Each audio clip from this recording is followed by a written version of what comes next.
आज बनवू एकदम सॉफ्ट, क्रीमी आणि जिभेवर ठेवतच विरघळणारे नॅचरल आंबा आईस्क्रीम.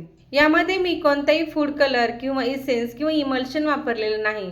मंडळी, मुलांना उन्हाळ्याच्या सुट्ट्या लागल्यात आणि आंब्याचा सीझन पण आहे, तर मँगो आईस्क्रीम बनवायलाच हवं. खास गोष्ट म्हणजे हे आईस्क्रीम बनवण्यासाठी कोणतेही preservatives, whipping cream, condense milk, milk powder, fresh cream, GMS किंवा CMC पावडर वापरले नाही. फक्त घरात सहज उपलब्ध साहित्य वापरून आज आपण एकदम सॉफ्ट, क्रीमी, बाजारासारखे टेक्स्चर असलेले आंबा आईस्क्रीम कसे बनवायचे ते पाहू. आणि आईस्क्रीममध्ये बर्फ होऊ नये म्हणून काही खास टिप्स मी आज तुमच्याबरोबर शेअर करत आहे. आईस्क्रीम बनवण्यासाठी मी इथं फुल फॅटचे अर्धा लिटर दूध घेतले आहे. आपल्याला बघा, जाड बुडाचं असं एखादं पॅन घ्यायचं किंवा एखादं पसरट भांडं घ्यायचं. आता यामध्ये 2 कप मोजून दूध घेतलं.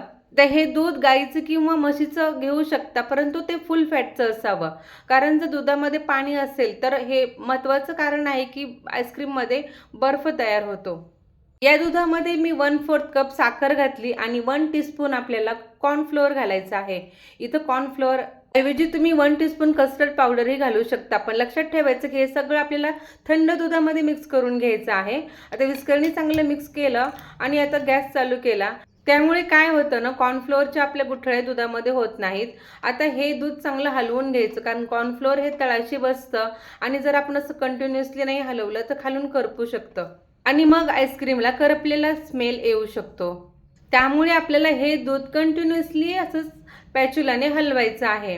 तर इथे मी थोडीशी केशर पण घालून घेतली. हे पूर्णपणे ऑप्शनल आहे. केशर घातल्यानंतर आईस्क्रीमचा कलर छान येतो.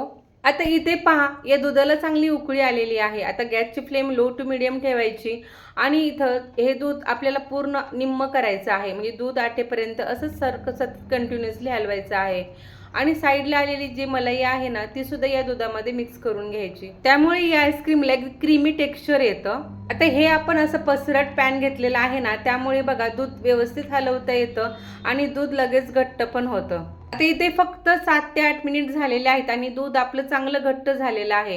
तुम्ही पाहू शकता की बघा, दूध पूर्ण निम्म झालेलं आहे, म्हणजे चांगलं घट्ट झालेलं आहे. यामध्ये आपण कंडेन्स मिल्क किंवा मिल्क पावडर घातलेलं नाही तरी सुद्धा या दुधाचं टेक्स्चर बघा किती क्रीमी झालेलं आहे. आता हे दूध पूर्ण थंड होऊ देऊ.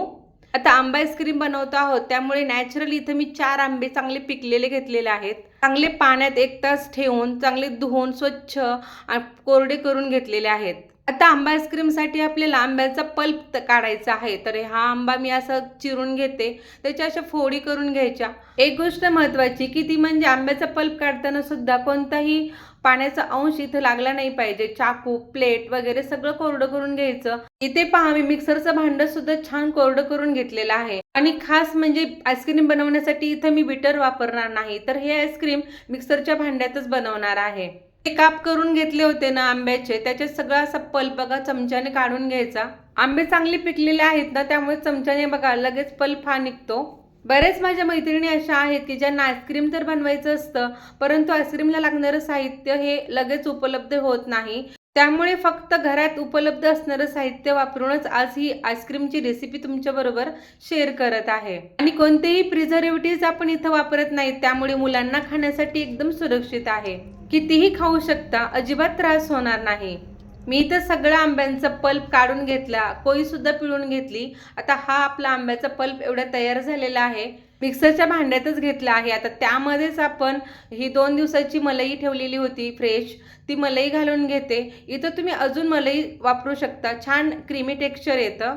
जे दूध आपण थंड व्हायला ठेवलं होतं तेही आता थोडंसं कोमट आहे. इथं आपल्याला पूर्ण थंड करून घ्यायचं आहे. तर आता मी जो मिक्सरच्या भांड्यात पल्प घेतला होता आणि त्यामध्ये क्रीम मिक्स केली होती, ते आपण 5 मिनिटासाठी फ्रीजमध्ये ठेवू, कारण पल्प आपला काळा पडता कामा नये. आता 5 मिनिट झालेले आहेत आणि हे दुधाचं जे टेक्स्चर आपण घट्ट केलं होतं ना, ते चांगलं घट्ट झालेलं आहे, कारण आणि पूर्ण थंड झालेलं आहे. तर ते आता मिक्सरच्या भांड्यात घालून घेते. तुम्ही पाहू शकता की कंडेन्स मिल्क न वापरता आपण कंडेन्स मिल्क सारखं दुधाचं टेक्स्चर इथं करून घेतलेलं आहे. हे मिक्सरच्या भांड्यातलं सगळं मिश्रण आपल्याला पल्स मोडवर व्यवस्थित चांगलं स्मूथ करून घ्यायचं आहे. इथं बघा, आपलं हे आटवलेलं दूध आणि आंब्याचं पल्प सुद्धा सगळं एकजीव झालेलं आहे. म्हणजे हे टेक्स्चर चांगलं स्मूथ झालेलं आहे आणि हे आईस्क्रीमसाठी आता एकदम परफेक्ट झालेलं आहे. आईस्क्रीमचं टेक्स्चर असं छान फ्लफी आणि स्मूथ असेल ना, तर आईस्क्रीममध्ये अजिबात बर्फ जमा होत नाही. आता जाड प्लास्टिकच्या डब्यात हे सगळं मिश्रण मी ओतून घेतलं. अजून एक महत्त्वाची टिप म्हणजे इथं आईस्क्रीम सेट करताना आपल्याला एअरटाईट डब्बेच घ्यायचे आहेत. कारण एअरटाईट डब्यामध्ये अजिबात बाहेरची हवा जात नाही आणि त्यामुळे आईस्क्रीममध्ये बर्फ तयार होत नाही. तर आता या आईस्क्रीमवर मी थोडंसं पिस्ता कापसुद्धा घालून घेतले. या डब्याला वरती असं क्लीन रॅप लावून घेतलं. तर हे क्लीन रॅप लावणं फार महत्त्वाचं आहे, कारण गावाकडे लाईट सारखी जाते. एकदा डीप फ्रीजरमध्ये हा डबा ठेवला की लाईट चालू बंद झाली, लाईट टेम्परेचर कमी मिळालं, डब्याला पाणी सुटतं आणि मग आईस्क्रीममध्ये बर्फ तयार व्हायला लागतो. म्हणून हा अगोदरच क्लीन रॅपने हा डबा पॅक करून घेतला होता. हे आईस्क्रीम सेट होण्यासाठी मी पूर्ण रात्रभर डीप फ्रीजरला ठेवलं होतं. आता दुसऱ्या दिवशी मी तुम्हाला उघडून दाखवते. बघा, माझ्याकडे पण हे आईस्क्रीम डीप फ्रीजर ठेवल्यानंतर 3 ते 4 वेळा लाईट गेलेली होती, तरीही या आईस्क्रीमवर कसलाही बर्फ जमलेला नाही. हे स्कूपर आहे. आता आईस्क्रीम काढताना हे स्कूपर मी थोडंसं गरम पाण्यामध्ये घालून घेतलं, त्यामुळे सेट झालेलं आईस्क्रीम हे पटकन निघलं जातं आणि आईस्क्रीम स्कूपरला चिटकत सुद्धा नाही. तुम्ही पाहू शकता इथे आपल्या आंबा आईस्क्रीमचं टेक्स्चर किती एकदम मार्केटसारखं झालेलं आहे की नाही बघा, आणि एकदम सॉफ्ट झालेलं आहे आणि क्रीमी सुद्धा आहे. हे आंबा आईस्क्रीम विदाऊट प्रिझर्वेटिव्ह एकदम नॅचरल आहे आणि खायला एकदम टेस्टी आहे. मी या काही तुम्हाला सोप्या ट्रिक्स सांगितलेल्या आहेत, त्या वापरून तुम्हाला हे आंबा आईस्क्रीम अगदी सहज बनवता येईल. त्यामुळे आता हे तुम्ही आंबा आईस्क्रीम नक्की एन्जॉय करा.